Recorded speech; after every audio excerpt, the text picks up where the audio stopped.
अगर आप भी चाहते हैं बिट्टू मलंगिया इंटरटेनमेंट का ऑडियो वीडियो सबसे पहले आप तक पहुंचे, तो लाल बटन को दबाकर चैनल को सब्सक्राइब करें और बेल आइकन दबाना ना भूलें।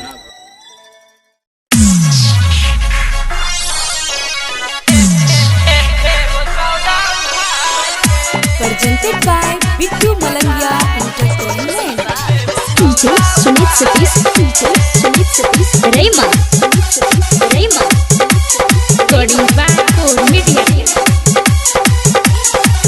है गे छहत कुमार की अकेला रोजगार है गे छहत कुमार, है गे छहत कुमार की अकेला रोजगार। धंधा बनाओला व्यापार के, रखिया डंगरी पसार के, रखिया डंगरी पसार के। लेबो सौदा उधार के, रखिया डंगरी पसार के, लेबो सौदा उधार के। DJ Bittu Malangia, Madhubani, DJ Sumit Satish, Rayman,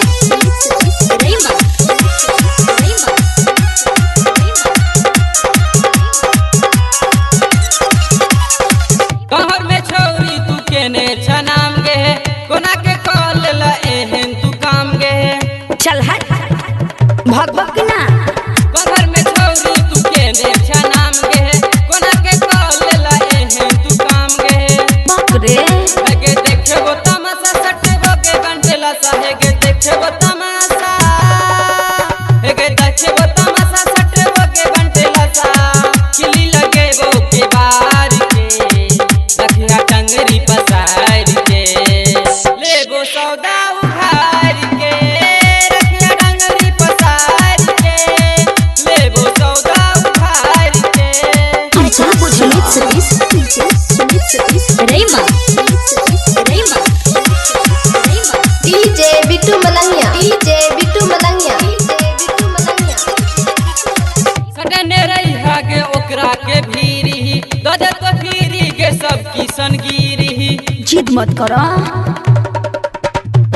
सटने रही हागे ओकरा के भीरी, ददे तो भीरी के सब किसन गिरी। बकरे कहो जाए रमे बाबू आई बोले तो कबू, कहो जाए रमे बाबू, कहो जाए रमे बाबू आई बोले तो कबू। खुश जेबो गेट फाड़ के, रखिया टंगरी पसार के, लेबो सौदा उधार के, रखिया टंगरी पसार के, लेबो सौदा उधार के। है गे छहत कुमार की अकेला रोजगार है गे छहत कुमार, है गे छहत